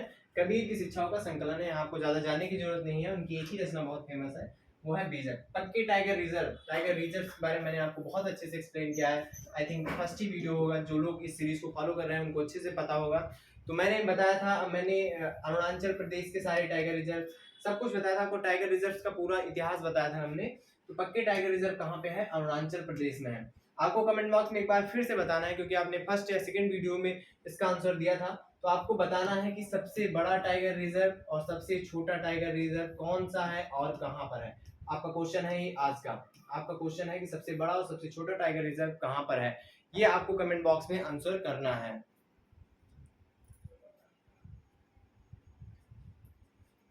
तो ये क्वेश्चन है, आपको आंसर करना है। ये क्वेश्चन मैं पूछ भी चुका हूँ एक बार आपसे, लेकिन आपको फिर से इसका आंसर करना है। The proposal for preamble in draft commission. Okay, तो पूछ रहा है प्रेम्बल के लिए किसने प्रपोजल दिया था? सबको पता है, महात्मा जवाहरलाल नेहरू जी ने, जो एक ऑब्जेक्टिव रेजोल्यूशन लेकर आए थे। ओके, ऑब्जेक्टिव रेजोल्यूशन जो लेकर आए थे, कब लेकर आए थे? 13 तारीख को लेकर आए थे, 13 दिसंबर 1946 लेकर आए थे जो ऑब्जेक्टिव रेजोल्यूशन। वही आगे चल के क्या बना? हमारा प्रियम्बल बना। क्या बना? प्रियम्बल बना। और प्रियम्बल को भी आप लोगों को याद करने की जरूरत है, क्योंकि प्रियम्बल से भी आपसे क्वेश्चन पूछे जाते हैं। तो आई होप ये क्वेश्चन भी क्लियर हुआ। ये क्वेश्चन भी मैं आपको फर्स्ट या सेकंड वीडियो में करा चुका हूँ अच्छे से। तो नेक्स्ट क्वेश्चन है वर्ल्ड हेल्थ डे 7 अप्रैल को मनाया जाता है। वर्ल्ड हेल्थ डे क्यों मनाया जाता है 7 अप्रैल को? क्योंकि 7 अप्रैल 1948 को ही WTO की स्थापना हुई थी, सॉरी WHO की स्थापना हुई थी, वर्ल्ड हेल्थ ऑर्गेनाइजेशन की स्थापना हुई थी। इसीलिए 7 अप्रैल को क्या मनाया जाता है, वर्ल्ड हेल्थ डे मनाया जाता है। अप्रैल के जितने भी इंपॉर्टेंट डेज थे वो भी मैं आपको बता चुका हूँ, इसी PIQ वीडियो के सीरीज में मैं आपको बता चुका हूँ। तो आपको पूरी प्लेलिस्ट वॉच करने की जरूरत है। तो यहाँ हम लोग ज्यादा डिस्कस नहीं करेंगे। 7 अप्रैल को विश्व स्वास्थ्य डे मनाया जाता है। क्वेश्चन है इसमें, देखिए इसमें यहाँ इधर से हमको चलना है, तभी हमको क्रोनोलॉजी पता चलेगी इस क्वेश्चन की। ओके, यहाँ हमको इधर से चलना है। तो यहाँ पे 1 का क्यूब कर दिए तो 1 आया है, यहाँ पे 3 का क्यूब किए हैं तो 27 आया है, यहाँ पे 7 का क्यूब किए हैं तो 343 आया है। वैसे ही हम लोग क्या कर देंगे, 5 का क्यूब कर देंगे। 5 का क्यूब कर देंगे का मतलब 5 को हम लोग 5 बार मल्टीप्लाई कर देंगे तो 25 25 25 125 आपका आंसर आ जाएगा 125। तो यहाँ पे आपको कुछ नहीं करना, क्रोनोलॉजी समझनी है। सभी खानों में एक संख्या का वर्ग घन करके निकाला गया है, तो उसी तरीके से आपको इसमें भी 5 का घन कर देना है, तो आंसर आ जाएगा आपका 125। नेक्स्ट क्वेश्चन देखते हैं हम लोग। ईमा is an example of active volcano का एग्जांपल है ईमा जो है। वॉल्केनो कितने प्रकार के होते हैं, 3 प्रकार के होते हैं। कौन कौन से, डोरमेंट होता है, और उसके बाद डोरमेंट होता है, एक्टिव होता है, एक्सटिंक्ट होता है। तो ये है ईमा जो है वो किसका एग्जांपल है, ईमा एक एक्टिव वॉल्केनो का एग्जांपल है। ओके, नेक्स्ट देखते हैं। नेक्स्ट है the many dots are there in a dyke. Okay, इसमें एक्चुअली पूछा गया है कि वन विथ दीज 3 डॉट्स, पूछ रहा है नीचे दिए गए पासे में 3 डॉट्स वाली सतह के विपरीत दिशा में कितने डॉट्स होंगे। पूछ रहा है 3 के पीछे जो है वो कौन सा होगा, 3 के पीछे कौन सा होगा, ये हमें पता करना है। तो चलिए हम लोग देखते हैं। तो जनरली हम उन डाइक्स को पकड़ेंगे जिसमें 3 अभी दिया हुआ है। तो यहाँ पे 3 दिया हुआ है ना, ये इस डाइक में 3 है, इस डाइक में भी 3 है, इस डाइक में भी 3 है। ओके, तो हम लोग देख लेते हैं। जनरली 1 से लेके 6 तक ही होते हैं किसी भी डाइक में। तो यहाँ पे हम लोग देखते हैं, यहाँ पे आपको 2 और 1 फ्रंट में मिल गया, 2 और 1 डाइक के साथ, 3 के साथ ही मिल गया, 2 और 1, तो ये तो होंगे नहीं क्योंकि ये तो बगल बगल ही है। यहाँ भी देखिए 1 और 4, 1 और 4 यानी 4 भी आपको बगल में ही मिल गया, तो ये भी नहीं होगा, यानी इनके चांसेस पूरे पूरे कट हो गए। उसके बाद यहाँ 3 के बगल में आपको छा भी मिल गया, क्या मिल गया, छा भी मिल गया। तो ये तो बगल में है ना कि नीचे है। अगर नीचे रहेगा तो दिखेगा थोड़ी ना, तो छा का भी ऑप्शन कट ही गया। तो 1 से लेके अगर छा तक है जिसमें इन चारों के ऑप्शंस कट ही गए, एक अकेला 3 और 5 बचा, तो 3 के पीछे कौन होगा, 5 होगा। ओके, क्योंकि यहाँ पर कोई भी ऐसी आकृति नहीं है जिसमें 3 के पीछे 3 के साथ आर बगल में 5 दिखता हो, और ओके 3 के पीछे आर बगल 5 दिखता हो, जबकि ये संख्याएं जो है ये 3 के साइड में दिखती हैं, या तो इस साइड में या तो इस साइड में ये दिख रही हैं। तो ऐसे करके आप लगा सकते हैं। ओके, 3 में देखिए 2 भी बगल में है, 1 भी बगल में है, यहाँ पर 5 भी बगल में है, 1 भी बगल में है, यहाँ पे 4 है और 6 है, तो ये सब तो बगल बगल के हो गए। तो बचा कौन, अकेला 5 बचा, तो 5 जो होगा इसके पीछे होगा। इसकी कई सारी ट्रिक्स हैं, आई थिंक पाठशाला पे एक वीडियो पड़ा हुआ है पासों का, वो आप देख सकते हैं, वहां से आपको ये कॉन्सेप्ट बिल्कुल क्लियर हो जाएंगे। नेक्स्ट क्वेश्चन हम लोग देखते हैं। In a family there are 6 members. Question बहुत ही लेंदी है, लेंदी नहीं कह सकते, बहुत ही बड़ा है एक हिसाब से, लेकिन बहुत ही आसान है। अगर आप लोग अच्छे से करेंगे इस क्वेश्चन को तो ये बहुत ही आसान क्वेश्चन है, इसमें हमको पढ़ने की जरूरत है। देखिए कैसे, A B C D E F 6 members हैं, एक फैमिली में 6 मेंबर्स हैं। कभी भी ऐसे क्वेश्चंस आए तो बहुत ही ज्यादा कोशिश कीजिएगा कि कुछ जो ट्रिक्स होती हैं इन सबसे बचिए। आप कोशिश कीजिएगा कि अपनी ही फैमिली से रिलेट कर दें। जैसे पूछ रहा है बुआ के मामा के फूफा के, तो अपनी ही फैमिली से रिलेट करें तो आपको पता चल जाएगा। यहाँ देखिए कह रहा है ए बी एक विवाहित जोड़ा है, ये विवाहित जोड़ा है जिसमें ए पुरुष है यानी ए मेल है। ओके, ए जो है मेल है यानी ये पुरुष है, ये उनकी पत्नी है, ये उनकी पत्नी है। दूसरा कह रहा है डी सी का एकमात्र पुत्र है, डी जो है, डी पुत्र है सी का, डी जो है पुत्र है सी का, किसका पुत्र है, सी का पुत्र है, डी सी का पुत्र है, यानी डी भी प्लस है, यानी ये भी पुरुष ही है। ओके, लास्ट में आपको पढ़ लेना ई और सी का संबंध पूछा, यानी इसका इसका पूछा है संबंध। ओके, उसके बाद क्या कह रहा है, जो कि ए का भाई है, जो कि ए का भाई है, डी जो है ए का भाई है, डी जो है डी सी का एकमात्र पुत्र है जो ए का भाई है, और कह रहा है ई डी की बहन है, ई जो है ई डी की बहन है, ई क्या है, डी की बहन है। तो ये दोनों बहन भाई हुए, क्या हुए, ये डी और ई बहन भाई हुए, क्योंकि ये इसकी बहन है और ये इसका एकमात्र पुत्र है। तो क्या हो जाएगा, सी की पुत्री हो जाएगी ई, क्या हो जाएगी, पुत्री हो जाएगी, क्योंकि ये एकमात्र पुत्र है। तो ई क्या होगी, पुत्री होगी, क्योंकि एकमात्र है डी तो इसका मतलब ई जो है ये पुत्र नहीं हो सकता, यानी मेल नहीं हो सकता। क्यों नहीं हो सकता? क्योंकि जो सी है इसका एकमात्र पुत्र है डी, वो भी कौन है? डी। तो सी ई क्या होगी? जाहिर सी बात है ये होगी पुत्री। तो यहाँ पे क्या सही आंसर हो जाएगा? ई का सी के साथ संबंध क्या हो जाएगा? पुत्री का संबंध हो जाएगा, पुत्री का संबंध हो जाएगा। ओके, आई होप ये क्लियर। आपको ये सारा पढ़ने की जरूरत ही नहीं थी। बीएफ की पुत्रवधू है, पति की मृत्यु हो जाती है, तो ये सब पढ़ने की जरूरत नहीं थी। अगर आप लास्ट वाला क्वेश्चन पता किए हो तो आप इन तीनों के बीच में संबंध निकाल के पूरा क्वेश्चन यही सॉल्व कर देते, आपको ज्यादा पढ़ने की जरूरत ही नहीं थी। नेक्स्ट क्वेश्चन देखते हैं। क्लोरोक्वीन किसको भी मतलब सबको पता होगा, ये क्लोरोक्वीन जो बहुत ही ज्यादा अभी हाईलाइट में थी, मलेरिया की दवा थी, कोरोना में काम आई, बहुत ही ज्यादा काम आई, हमने सबको दिया, सबको डिस्ट्रीब्यूट किया, बहुत सारे देशों ने हमसे लिया क्लोरोक्वीन। अभी अभी जो दवाएं काम आ रही हैं उसको भी आप याद रखिएगा, कोरोना में वो पूछा जा सकता है। नेक्स्ट देखते हैं, गॉड पार्टिकल्स क्या है? God particles generally Higgs boson होते हैं। अब मैं आपको ये नहीं बताऊंगा कि हिग्स बोसॉन क्या होते हैं, क्योंकि ये आपके एग्जाम में नहीं आना है। अगर आप याद भी करना चाहते हैं, जनरली आप याद कर लीजिए, हिग्स नाम एक जो भी है साइंटिस्ट थे, उन्हीं के नाम पे गॉड पार्टिकल्स का, हिग्स बोसॉन का नाम जो है गॉड पार्टिकल्स का नाम। ओके, तो ये जो है एक वैज्ञानिक थे, तो हिग्स बोसॉन जनरली होते हैं, तो इनको आपको डिटेल में जानना नहीं है क्योंकि ये आपके एग्जाम में आएंगे नहीं, जनरली यहीं से क्वेश्चन पूछा जा सकता है।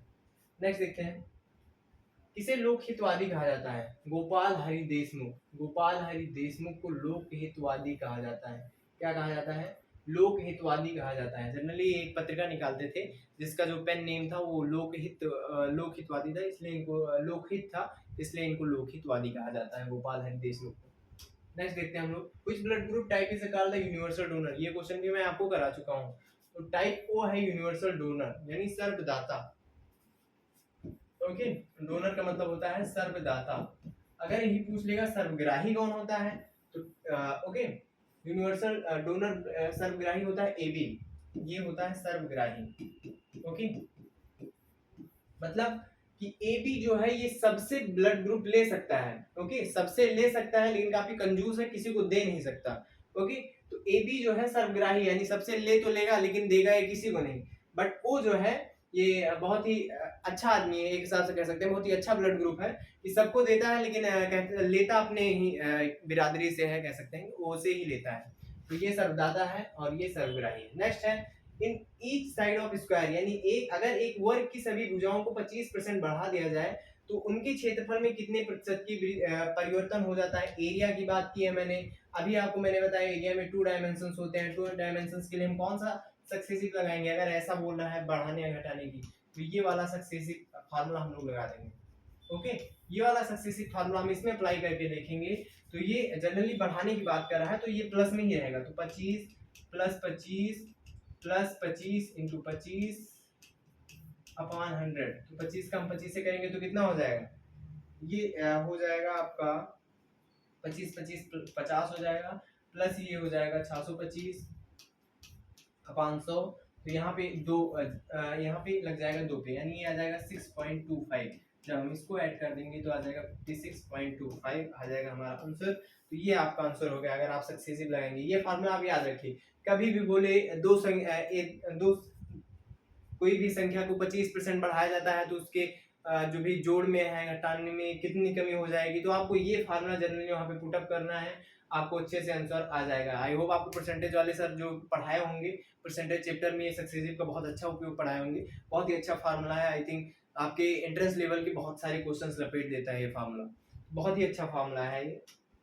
नेक्स्ट देखते हैं, नेशनल गर्ल चाइल्ड डे कब मनाया जाता है? राष्ट्रीय बालिका दिवस कब मनाया जाता है? तो जनवरी 24 को मनाया जाता है। जनवरी के जितने भी इंपॉर्टेंट डेज थे वो मैंने आपको बताए हैं, इसी पीआईक्यू सीरीज में मैंने आपको बताए हैं, तो उसको आपको तुरंत रिवाइज करना है, वीडियो को पॉज करना है, जितने भी जनवरी के इंपॉर्टेंट डेज मैंने बताए थे आपको रिवाइज करना है। National youth day, maritime day, जो भी मैंने आपको बताए थे सब कुछ आपको रिवाइज करना है यहाँ पे। ओके, तो इसका हो जाएगा जनवरी 24 को जो है राष्ट्रीय बालिका दिवस मनाया जाता है। नेक्स्ट देखते हैं हम लोग, फिर एक डाई का क्वेश्चन आ गया, two opposites of a block are shown below which 6 is at the bottom. पूछ रहा है इसमें कि छा के ऊपरी सतह पे छा है तो निचली वाली सतह पे क्या होगा? यानी जब हम आपने लूडो खेला होगा तो जब आपने डाइक है उसको फेंका होगा तो छा रहता है, तो नीचे वाली सतह पे क्या मिलेगा हमको? तो चलिए देखते हैं, ये भी हम वैसे सॉल्व कर सकते हैं कि नहीं। देखिए कैसे सॉल्व करेंगे हम, हमको पहले छा ढूंढना है, ये इसमें भी छा है यहाँ पे, इसमें भी छा है यहाँ पे, ओके, तो 6 मिल गया। अब इसके बगल बगल वाली संख्या है देखो और उनको कट करते जाओ। बगल वाली संख्या है 1, नहीं होगा। अब ये 2 मिल गया, मतलब ये भी नहीं होगा, इसकी पॉसिबिलिटी 0। ये 3 मिल गया, यानी 3 भी नहीं होगा। 4 मिल गया, 4 भी नहीं होगा। तो बचा कौन अकेला? बचा हमारा 5, यानी अब 5 ही बचा रहेगा, यानी 5 ही छिपा रहेगा। अब कोई भी चीज ऊपर पड़ी हुई है, मतलब अगर छा ऊपर पड़ा हुआ है तो नीचे वाला जो है, नीचे वाला डाइक वो छुपा रहेगा। लेकिन यहाँ तो ये सब दिख रहे हैं, ये सब दिख रहे हैं, मतलब ये सब नहीं होंगे। जो छुपा हुआ है यानी 5 छिपा हुआ है, तो इसका सही आंसर हो जाएगा हमारा 5। 5 दिख रहा है। तो आई होप आप, मैं रिकमेंड करूंगा आप पास वाला वीडियो पूरा देख लें, तो ये कॉन्सेप्ट आपका क्लियर हो जाएगा। नेक्स्ट मैथ का क्वेश्चन है, चलिए ये क्वेश्चन भी हम लोग देख लेते हैं। क्वेश्चन है रूट 2 की पावर n, रूट 2 की power n upon 64, then n is equal to, n क्या होगा? n पूछ रहा है n का मान क्या होगा। तो चलिए इसको भी हम लोग देख लेते हैं। जैसे यहाँ पे हम लोग क्या कर सकते हैं, रूट हटाने के लिए दोनों तरफ क्या कर सकते हैं हम लोग, सॉरी हाँ, दोनों तरफ हम लोग वर्क कर सकते हैं। क्या कर सकते हैं? वर्क कर सकते हैं। ओके, तो यहाँ पे वर्क करेंगे तो ये रूट हट जाएगा, ये वर्क से रूट कट जाएगा, तो आ जाएगा 2 की पावर n अपॉन 64। 64 को हम लोग क्या लिख सकते हैं? 2 की पावर 6 लिख सकते हैं। क्या लिख सकते हैं? 2 की पावर 6 लिख सकते हैं अपॉन 2। तो 6 से हम 2 को जब गुणा कर देंगे तो ये आ जाएगा 2 की power n is equal to 2 की पावर 12। ओके, तो ये दो बराबर हो गया, तो n इज इक्वल टू कितना आ जाएगा आपका? 12 आ जाएगा। कितना आ जाएगा आपका आंसर? 12 आ जाएगा। एक बार फिर से सॉल्व करते हैं हम इसको, आई होप आपको समझ में आया होगा, लेकिन एक बार फिर से कर लेते हैं। तो रूट 2 की power n is equal to 64 दिया है, यहाँ पे हम दोनों तरफ वर्क करेंगे रूट हटाने के लिए। फिर यहाँ पे आ जाएगा हमारा 2n, यहाँ पे आ जाएगा 64 को हम लोग लिख सकते हैं 2 की पावर 6, ओके अपॉन 2। तो यहाँ पे 6 को 2 से जब हम गुणा कर देंगे तो आ जाएगा 2 की power n is equal to 2 की पावर 12। तो दो दो यहाँ पे देखिए बराबर हो गए, तो n इज इक्वल टू कितना आ जाएगा आपका? 12। तो यहाँ पे सही आंसर कितना हो जाएगा हमारा? 12 हो जाएगा हमारा सही आंसर। आई होप ये भी मैथ का क्वेश्चन आपको अच्छे से क्लियर आया होगा। तो मैथ वाले सर हमारे पढ़ा ही रहे होंगे आपको ये सारा चैप्टर प्लस कोर्सेज में, तो यहाँ भी आप लोग देख लीजिए, ये आपके लिए हेल्पफुल हो सकता है। चीन के वुहान शहर में कोरोना वायरस के कारण ग्लोबल हेल्थ इमरजेंसी किसने घोषित की? देखिए इसी साल 2 क्वेश्चंस आए। एक आया कि कोरोना वायरस कहाँ से फैला? वुहान से फैला, ये पहले पूछ लिया, और दूसरे में उसका आंसर भी दे दिया, चीन के वुहान शहर में कोरोना वायरस फैला। तो एवरी क्वेश्चन इज इंपॉर्टेंट, सबको आपको अच्छे से पढ़ना है। तो उसको ग्लोबल हेल्थ इमरजेंसी कौन घोषित कर सकता है? ग्लोबल यानी पूरे विश्व में।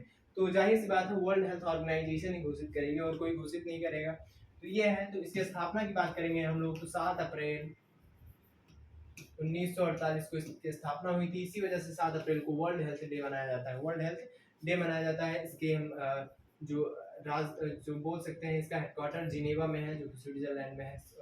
ओके, तो जिनेवा में इसका क्या है, इसका हेडक्वार्टर है, और इसकी स्थापना 7 अप्रैल 1948 को हुई थी। नेक्स्ट क्वेश्चन आपका जोड़ का है। तो आई होप आप लोग इतने कैपेबल तो हो ही कि 12 करके आए हो, तो आप एक जोड़ तो कर ही सकते हो दशमलव का। ये क्वेश्चन मैं आपको नहीं बताने वाला, आंसर बता दे रहा हूँ। 500.88 आएगा आंसर। बहुत ही इजी क्वेश्चन है, जोड़ है एक हिसाब से। अगर आप जोड़ नहीं कर सकते तो आप इस एंट्रेंस एग्जाम के लिए कह सकते हैं आप मैथ में बहुत वीक हो। ओके, तो जोड़, ये जोड़ का क्वेश्चन है, जोड़ आप लोग कर सकते हो। ये छोटा सा बहुत ही क्वेश्चन है। तो नेक्स्ट क्वेश्चन है, किस शासनकाल में रोलिंग प्लान आया था? तो मैंने आपको अच्छे से पढ़ाया रोलिंग प्लान। रोलिंग प्लान का टाइम पीरियड आप लोग बताएंगे कमेंट बॉक्स में, मैं भी बता दे रहा हूँ। 1978 से 1980 के बीच में आया था। और आपको बताना है कि रोलिंग प्लान जो है जनता पार्टी के शासनकाल में आया था। ये इसका सही आंसर है। लेकिन उस समय जनता पार्टी को लीड कौन कर रहे थे, ये आपको बताना है कमेंट बॉक्स में। ओके, कि जनता पार्टी, उसमें प्रधानमंत्री कौन थे, जनता पार्टी के अध्यक्ष जो है ये कौन थे, अध्यक्ष नहीं, पार्टी के जो पीएम होते हैं वो कौन थे। तो ये था, ये किसके ऊपर आधारित था? तो एशियन ड्रामा मैंने आपको बुक बताई थी। एशियन ड्रामा एक बुक थी, जो किसने लिखा था? गुरनान मिर्डल करके व्यक्ति थे, नोबेल प्राइज विजेता भी रह चुके हैं, उन्होंने लिखा था। उसी के ऊपर ये बेस्ड थी, रोलिंग प्लान बेस्ड था। तो गुरनान मिर्डल, इनको ये भी इनका एक स्टेटमेंट याद रखिए कि इन्होंने पंचवर्षीय योजनाओं को कह सकते हैं कचड़े का डिब्बा कहा था। ओके, गुरनान मिर्डल ने। तो इन्हीं के कॉन्सेप्ट पे ये रोलिंग प्लान लाने की व्यवस्था की गई, लेकिन उसके बाद सरकार फिर गिर गई थी, तो ये चीज सफल नहीं हो पाई थी। हम लोग फिर से उसी पंचवर्षीय योजना पर ही आधारित थे। ओके, तो 1978 से 1980 एशियन ड्रामा बुक पे आधारित थी गुरनान मिर्डल के, और जनता पार्टी के शासनकाल में आई। आपको कमेंट बॉक्स में बताना है तो उस समय जनता पार्टी के पीएम कौन थे, उस समय देश के पीएम कौन थे। नेक्स्ट क्वेश्चन है, एक बैट्समैन अपने 19वीं इनिंग में 98 रन बनाता है। ओके, आप किसी को भी ले लीजिए एज एग्जांपल, धोनी को ले लीजिए, धोनी के बहुत सारे फैंस होंगे यहाँ पे, तो धोनी को लेते हैं हम लोग एग्जांपल। तो वो अपने 19वें इनिंग्स में यानी उनका 19वां जब मैच होगा मान लीजिए, तो वो 98 रन बनाते हैं। ओके, इस प्रकार उनका औसत 4 बढ़ जाता है। यानी इस प्रकार उन्होंने जितनी भी पारी दर पारी अगर हम बात करेंगे रन्स की, तो 4 रन और बनाने लगते हैं। तो यानी इससे पहले उन्होंने 18 पारियां खेली हैं, 18 पारियों में उन्होंने कितने रन बनाए होंगे, कितने रन और जोड़ दिए। अगर औसत की बात करेंगे तो औसत तो हर पारी का बराबर होगा, यानी उन्होंने 50 पहली पारी में मारे तो 19वीं पारी में भी 50 मारेंगे। अगर औसत की एवरेज की बात करेंगे हम, तो इससे पहले 18 पारियां थी और उनमें इनका औसत 4 बढ़ गया, तो कितना बढ़ गया, तो 18 को हम लोग 4 से जब मल्टीप्लाई करेंगे तो ये आ जाएगा 72। ओके, यानी इनका 72 रन, 18 जो पारियां थी उसमें 72 रन बढ़ गया। अब देखिए 72 बढ़ गया तो टोटल इन्होंने कितना मारा था 19वीं इनिंग्स में, 19वीं इनिंग्स में इन्होंने 98 रन मारा था, जिसमें से 72 तो पीछे वाले को कवर करने में लग गया। तो बचा कितना, बचा यहाँ आपका 26, यानी 26। 19वीं पारी का औसत कितना बचा, 26 बचा, यानी 19वीं पारी का 26 बचा। तो ओवरऑल औसत कितना बचा, सभी पारियों का 26 बचा। यानी अभी तक माने हम इस बैट्समैन की जगह पे धोनी को माने, तो उसने अपनी 19वीं पारी तक हर मैच में एवरेजली 26 रन बनाए ही बनाए हैं। ओके, तो इसका मतलब ये होता है। तो पहले 18 इनिंग तक अगर उसने 4-4 बढ़ाए, तो 18 इनिंग तक उसने 18 चुक 72 रन, यानी 72 रन 18 इनिंग में ठोके उसने। उसके बाद 98 रन उसने इस इनिंग में मारे हैं, तो 72 को अगर हम माइनस कर दें, यानी हमने पहले वालों को दे दिया कि भैया 18 इनिंग में मेरे रन कम है, तो पहले उधर एडजस्ट करो औसत में। तो 72 98 के बाद जब ये शिफ्ट हुआ तो कितना बचा हमारे पास, 26 बचा। तो 26 हमारा क्या हो जाएगा, सही आंसर हो जाएगा। नेक्स्ट क्वेश्चन हम लोग देखते हैं, श्रृंखला में अगला अंक कौन सा होगा। तो देखिए ये 1 का क्यूब है, ये 2 का क्यूब है, 3 का है, ये 4 का है, ये 5 का है, ये 6 का है। तो अगला कौन सा होगा, 7 का क्यूब होगा। 7 का क्यूब क्या होता है, 343। ओके, तो आई होप ये बहुत ही इजी क्वेश्चन था। इसमें सीरियल से क्यूब किया गया है, 1 का क्यूब, 2 का क्यूब, 3 का क्यूब, 4 का क्यूब, 5 का क्यूब, 6 का क्यूब, 7 का क्यूब। ओके, 7 का क्यूब कितना हो जाएगा, 343। तो सभी संख्याओं का क्या किया गया है, घन किया गया है। बहुत इजी क्वेश्चन है। नेक्स्ट क्वेश्चन हम लोग देखते हैं। नेक्स्ट क्वेश्चन है 2x, जो है क्वेश्चन कह रहा है 2x into 8 की पावर 1/5 इज इक्वल टू 2 की पावर 1/5। ओके, तो यहाँ पे देखिए 2 की पावर हम x ही रहने देते हैं, 8 को क्या लिख सकते हैं हम, 2 की पावर 3 लिख सकते हैं। ओके, 2 की पावर क्या लिख सकते हैं, 3 लिख सकते हैं अपॉन 1/5। तो यहाँ पे हम इसको जब मल्टीप्लाई कर देंगे इससे, तो क्या आ जाएगा हमारा, यहाँ पे आ जाएगा, अगर हम मल्टीप्लाई करेंगे तो आ जाएगा 2 की पावर 3/5 आ जाएगा, 2 की पावर 3/5 आ जाएगा अपॉन 2 की पावर 1/5। इधर ऐसे ही रहने देते हैं। तो गुणा में घाते जुड़ जाते हैं। आप लोगों ने रूल पढ़ा होगा कि जब भी am इंटू ए एन हो तो ये हो जाता है A M plus N. Okay, तो यही चीज हम यहाँ भी अप्लाई करेंगे। यहाँ पर अप्लाई करेंगे तो 2 आ जाएगा, x प्लस 3/5 आ जाएगा अपॉन 1/5, 2 की पावर 1/5। तो ये चीजें बराबर हैं, तो ये चीज और ये चीज बराबर हो जाएगी। तो देखिए इसको बराबर करते हैं हम लोग, इसको मिटा देते हैं और इसको हम लोग बराबर कर देते हैं। तो ये बराबर हो जाएगा x plus 3/5 is equal to 1/5। Okay, तो यहाँ से हम लोग x का मान निकालेंगे तो ये हो जाएगा 3/1, सॉरी ये आपका हो जाएगा 1/5 माइनस 3/5। तो यहाँ पे हम लोग माइनस कर देंगे तो ये आ जाएगा आपका माइनस का 2/5, माइनस का 2/5 आ जाएगा आपका आंसर। ओके, इसको आप अगर घटा देंगे इससे इसको, तो आपका आंसर आ जाएगा माइनस का 2/5। तो सही आंसर क्या आ जाएगा आपका, माइनस का 2/5। मैथ का क्वेश्चन था, मैथ वाले सर ने आपको अच्छे से बताया होगा, इसको मैंने भी आपको बता दिया तो रिवाइज हो गया आपका। नेक्स्ट क्वेश्चन देखते हैं, who left the Congress and broke of with Gandhi and launch self respect movement. तो हम लोग कह सकते हैं दक्षिण भारत के भगवान के जैसे थे। ओके, ये एक एथीस्ट थे, भगवान को कभी नहीं मानते थे ये। कुछ ऐसी चीजें हुई क्योंकि इनका घर परिवार बहुत ही ज्यादा भक्तिमय था, रामचरितमानस के पाठ इनको कराए जाते थे, जो भी है। लेकिन बड़े होते होते कुछ लाइफ में एक्सपीरियंस होते हैं कि लोग एथीस्ट बन जाते हैं, नास्तिक बन जाते हैं, तो वही इनके साथ भी हुआ। तो ये नास्तिक थे। ओके, याद रखना आपको क्या थे, नास्तिक थे, यानी भगवान को बिल्कुल भी नहीं मानते थे। और इन्होंने सबसे हट करके एक सेल्फ रिस्पेक्ट मूवमेंट लॉन्च किया था। ओके, किससे प्रतिपादित था, तो मैं एक स्टोरी बताना चाहता हूँ। एक बार ये काशी में आए थे, काशी हमारी नगरी जहाँ हम लोग रह रहे हैं, जहाँ से लाइव हो रहा है इस समय। तो वहाँ पे पहले जो आजकल तो सब लोग खाते हैं, भंडारे में सब कुछ होता है, जात पात उतना नहीं है, लेकिन ये काशी में एक बार आए थे तो जनरली क्या हुआ था कि इनको बहुत ज़्यादा भूख लगी थी और उस समय जो भोजन है वो सिर्फ ब्राह्मणों को कराया जाता था, पंडितों को। तो ये ब्राह्मण का मतलब ब्राह्मण के कपड़े पहन के गए भोजन करने के लिए, बट इनको जनरली कुछ लोगों ने पहचान लिया इनकी दाढ़ी की वजह से, तो इनको वहाँ से उनको यहाँ के किसी मंदिर से भगा दिया गया, जो भी है भंडारा चल रहा था, तो वहाँ जनरली जब इनको भगाया गया, बट इनको भूख बहुत ज़्यादा लगी थी, तो इन्होंने जो भी ब्राह्मणों के झूठे पत्तल थे वहाँ से खाने खाए। उसके बाद इन्होंने कांग्रेस वगैरह ज्वाइन किया, उसके बाद ये काफ़ी फेमस हुए। तो इतनी भूख लगी थी कि इनको जूठा भी खाना पड़ गया। तो ये सारी चीज़ें देखकर ये एथीस्ट हो गए, एक हिसाब से हम लोग कह सकते हैं। और ये हमेशा हिंदुइज्म यानी हिंदुत्व किसी भी चीज़ को यानी धर्म के हमेशा धर्म या भगवान के हिसाब से विपरीत में रहते थे, और ये सारी चीज़ों को मिटाना चाहते थे जिस तरीके से धर्म को इंटरप्रेट किया गया है। तो इन्होंने लॉन्च किया सेल्फ रिस्पेक्ट मूवमेंट यानी आत्मसम्मान मूवमेंट। ओके, तो पेरियार जो था, पेरियार इनका सरनेम था जो इनको प्रदान किया गया था, और इनका रियल नेम था ईवी रामास्वामी। ओके, नाम में राम था लेकिन ये एथीस्ट थे, नास्तिक थे, किसी भी भगवान को नहीं मानते थे। तो आई होप आप कभी मौका मिले तो इनकी बायोग्राफी पढ़िएगा, बहुत ही अच्छे एक हिसाब से मैं कह सकता हूँ बहुत ही अच्छे आदमी थे। इनकी लाइफ एक्सपीरियंसेस जो हैं बहुत ही अच्छे हैं। क्वेश्चन है, देवबंद स्कूल के किस पारंपरिक मुस्लिम विद्यालय ने यह विचार रखा कि मुसलमानों और राष्ट्रवाद के बीच कोई संघर्ष नहीं है? तो ये रखा था मौलाना अबुल कलाम आजाद ने, स्वतंत्र भारत के पहले शिक्षा मंत्री मौलाना अबुल कलाम आजाद। तो इन्होंने रखा था कि मुसलमान जो है और राष्ट्रवाद जो है, नेशनलिज्म जो है, इनके बीच में कोई भी फर्क नहीं है। तो आई होप मैंने आपको 90 क्वेश्चंस करा दिए। मैं हिंदी के आपको क्वेश्चंस करा चुका हूँ। ओके 30, तो मैंने आपको एक्चुअली पूरा पेपर सॉल्व करा दिया जो मुझे कराना था। ओके, तो 2020 का मैंने पूरा पेपर आई थिंक मैं आपको 2 बार सॉल्व करा चुका हूँ, क्योंकि जब मैं एक बार मैंने पूरा स्मार्ट बोर्ड पे सॉल्व कराया, एक बार मैंने ऐसे सॉल्व कराया।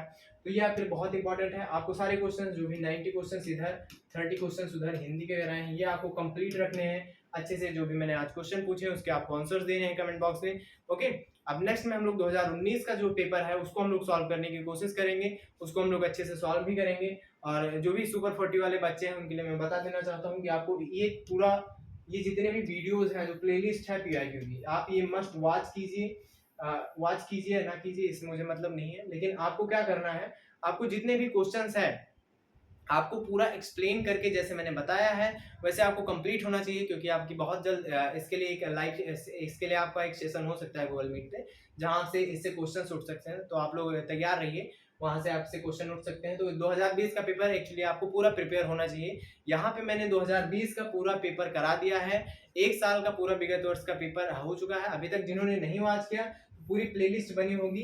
ओके, बेचू पाठशाला जब प्लेलिस्ट सेक्शन में आप जाएंगे तो पहली ही होगी प्रीवियस ईयर पेपर क्वेश्चंस की प्लेलिस्ट, तो वहां से आप देख सकते हैं। तो यहाँ से मैंने पूरा सॉल्व करा दिया है। वो भी एक क्वेश्चन छूटा हुआ है मैथ का, बट वो क्वेश्चन मिल नहीं रहा है।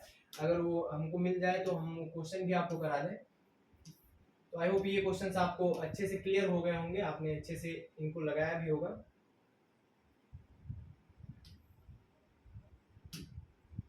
हाँ देखिए, ये क्वेश्चन था, ये क्वेश्चन भी मैंने नेक्स्ट वीडियो में आपके लिए छोड़ा था। चलिए क्वेश्चन भी देख लेते हैं। क्वेश्चन अगर बहुत ही आप ट्रिकी वे से, अगर आपका दिमाग काम करता है तो आप ट्रिकी वे से तुरंत लगा देंगे। देखिए ऑप्शंस को आप देखिए, इंटरप्रेट करना सोचिए। यहाँ पूछा है x की पावर x, यानी जो चीज बेस में होगी वही चीज घात में भी होगी। तो यहाँ पे ऐसा कोई भी ऑप्शन नहीं है जिसका बेस घात समान हो। जनरली अगर हम 25 का करना चाहें तो 5 की पावर 2 करेंगे, दोनों समान नहीं है, ये सब तो है ही नहीं, इनको तो काट ही दीजिए। अगर 27 का हम करना चाहें तो 3 की पावर 3, यानी x x समान है तो x का मान कितना आ जाएगा 3। अगर आपको थोड़ा सोचनीय इंसान है तो आप ये क्वेश्चन तुरंत लगा देंगे। ओके, ऐसे करके, क्योंकि 3 की पावर 3 ही एक है जो ऑप्शंस के हिसाब से यहाँ पे सुटेबल पड़ता है। ओके, तो ये प्रोस्पेक्टिव है, बहुत ट्रिकी वे से आप लगा सकते हो। नहीं तो मैं आपको बताता हूँ आप कैसे x का मान निकालोगे। यहाँ पे देखिए, आपको x का मान निकालने के लिए करना क्या है, यहाँ पे 3x है माइनस 3x माइनस 1 है, इसको हम लोग लिख सकते हैं 3x अपान 3 की पावर 1, क्योंकि जो भाग होता है, मतलब जो हम जहाँ भाग देते हैं वहाँ पे जो है घाते जो होती हैं वो घट जाती हैं। तो इसको हम लोग लिख सकते हैं 3x अपान 3 की पावर 1 इज इक्वल टू 18 को लिख सकते हैं हम लोग क्या लिख सकते हैं, 18 को 18 या 18 ही रहने देते हैं, कुछ नहीं लिखते हैं इसको। तो यहाँ से हम लोग 3x कॉमन लेते हैं, 3x कॉमन लेते हैं। ओके, तो ये है 1 माइनस यहाँ पे क्या बच जाएगा हमारा 1 upon 3 is equal to 18। Okay, इसको हम लोग सॉल्व करेंगे तो ये 3 हो जाएगा, 2 हो जाएगा, 2 अपान 3 हो जाएगा 3x। देखिए यहाँ पे हो जाएगा 3x into 2 upon 3 is equal to 18, जो इसको हम इधर पक्षांतर कर देंगे तो 18 गुणे 3/2 हो जाएगा, 2 9 18 9 3 27 हो जाएगा, यानी 3 की पावर x इक्वल टू कितना आ गया 27। तो यहाँ पे हम 3 की पावर x इक्वल टू 27 को कितना लिख सकते हैं 3 की पावर 3। यहाँ भी वही चीज आपने की, ओके, लेकिन इतना ज्यादा झमेला करने के बाद की, यहाँ आप इसको डायरेक्टली भी कर सकते थे कि 3 की पावर 3 करेंगे तभी 27 आएगा। फिर भी आप अगर नहीं निकालना चाहते तो ऐसा कर सकते हैं। तो यहाँ 3 3 बराबर हो गया, तो x का मान क्या आ जाएगा 3 आ जाएगा, तो x का मान क्या आ जाएगा 3 आ जाएगा। ओके, तो पहला वाला वे था, ये बहुत ही सिंपल वे था, तुरंत आप अपना समय बचा सकते हैं, बहुत ही ट्रिकी वे था। और ये वे भी है अगर आप लॉन्ग डिस्टेंस में निकालना चाहें आंसर्स, तो ये भी मैंने मैथ्स फैकल्टी से जब मैंने डिस्कस किया तो ये उन्होंने बताया कि ऐसे हम लॉन्ग डिस्टेंस में निकाल सकते हैं। अगर हम लोग जैसे यहाँ से नहीं निकालना चाहें तो x का मान हम लोग यहाँ से भी निकाल सकते हैं, लेकिन मैं बताऊंगा आपको पहला वे जो है वो सुटेबल पड़ेगा अगर आपके पास टाइम नहीं बच रहा है। अगर टाइम बच रहा है तो आप ये तरीका भी लगा सकते हो। तो आई होप आपके 90 क्वेश्चंस अच्छे से एक्सप्लेन करके, जो भी GK GS math reasoning Hindi ये पोर्शन में आपको ऑलरेडी कवर कर चुका हूँ, पूरा पेपर हम लोग का हो चुका है। ओके, तो मैं आपको लास्ट में यही बताना चाहूंगा कि आपको जितने भी मैंने क्वेश्चंस दिए हैं उसका आंसर आपको देना ही देना है कमेंट बॉक्स में। ओके, नेक्स्ट हम 2019 का स्टार्ट करने वाले हैं, 2019 का हम लोग करेंगे, ऐसे हम लोग 10 साल का पूरा प्रीवियस ईयर क्वेश्चन पेपर करेंगे। तो ये सीरीज अगर आप नहीं फॉलो कर रहे हैं तो प्लीज फॉलो कीजिए, क्योंकि ये आपको एंट्रेंस में बहुत ही ज्यादा मदद देने वाली है। ओके, तो अगर आपको हमारे ऑनलाइन कोर्सेज में एडमिशन लेना है तो आप इस नंबर पे हमें कॉल कर सकते हैं। ओके, हमें कॉल कर सकते हैं या व्हाट्सएप कर सकते हैं। और बेचू पाठशाला जो है इस समय हमारे यहाँ बैच चल रहा है, मिशन 60 डेज चल रहा है बैच, वो आप ज्वाइन कर सकते हैं। ओके, इसमें आपको 45 दिन की एक्स्ट्रा क्लासेस मिल जाएंगी, उसके बाद भी आपकी क्लासेस चलेंगी। तो ये आप ज्वाइन कर सकते हैं, इस नंबर पे व्हाट्सएप करना है या कॉल करना है, आप कुछ भी कर सकते हैं। तो आई होप ये पूरा पेपर आपको अच्छे से समझ में आया हो। ये हमारी PIQ की 2020 का जो है ये यहीं पे खत्म हुआ।